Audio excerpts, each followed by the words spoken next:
Mana ko'ryapsiz, mana shu Shams kitoblar do'koni qiziq holat. Hozir bu kitob do'koni yopilib, endi uni o'rnida sartaroshxona faoliyat yurityapti. Qizig'i mana shu Navza metrodan chiqqanda joylashgan kutubxonani yopilishidan oldin uni yuritgan inson meni oldimga kelib bir qiziq gap aytib ketdi. Ya'niki nima uchun bu kitob do'konini yopishga majbur bo'layotganligining sababi unga bo'layotgan bosimlar ortidan ekan. Qiziq holat. Bu kitob do'konida an'anaviy kitoblar bilan bir qatorda diniy kitoblar ham sotilganligi sababidan buni yuritgan insonlarga tinimsiz bosimlar bo'lgani, turli ma'muriy idoralardan asossiz bir tekshiruv, bosim, chaqirishlar ko'payib ketganligi sababidan alal oqibat u mana shu kitob do'konini yopishga majbur bo'layotganligini aytib o'tgan edi. Afsus, bugun yozuvlari turibdi kitob do'koni degan, lekin endi bu yerda kitob do'koni yo'q. Juda ham qiziq ish. Bu yoqda kitobxonlikni ommalashtiramiz deyapmiz. Bu yoqda shunchaki diniy kitoblar ham kitoblar ichida sotilayotganligi sababli do'konlar yopilishiga erishyapmiz. Menimcha bu odamlarga do'zaxga tushish imkoniyati yaratib berilishi kerak degan bir ahmoqona g'oya, bir ayrimlarda qilayotgan siyosati sababli o'shani mevasi bo'lsa kerak. Qiziq ish.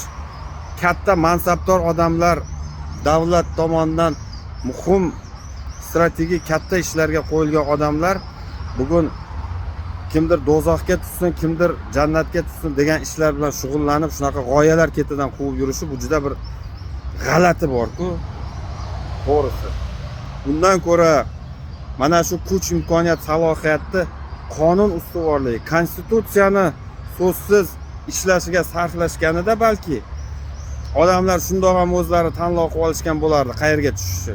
Lekin bugun juda ham kulguli bo'layotgan ish bu mana shunaqa do'zax uchun imkoniyat yaratib berish degan shunaqa ahmoqona qayerdandir topilgan g'oya ishlari ketidan quvish, o'shanaqa ishlarni ortidan mamlaqa kitob do'konlarini yopilishi natija beryapti xolos deb o'ylaymiz. Lekin bu baribir bunaqa ishlar qachondir tugaydi.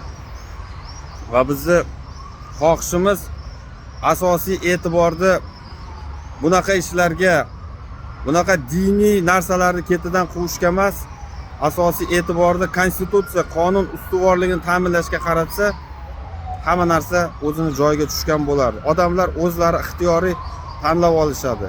Chunki konstitutsiya kafolatlayapti vijdon erkinligini ham, e'tiqod erkinligini ham, so'z erkinligini ham, tanlov erkinligini ham.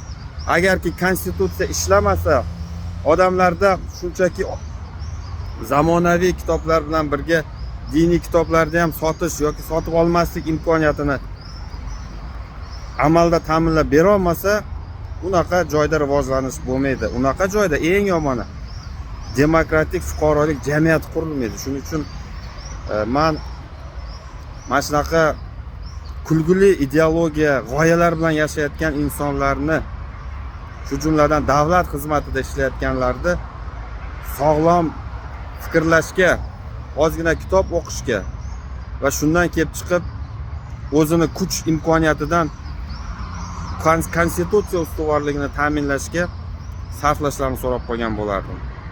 Sog'lom aqlga qayting endi.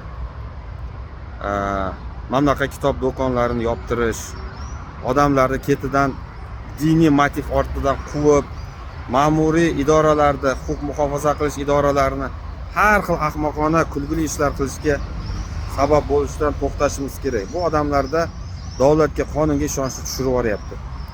Bunaqa joyda rivojlanish bo'lmaydi, qiyin.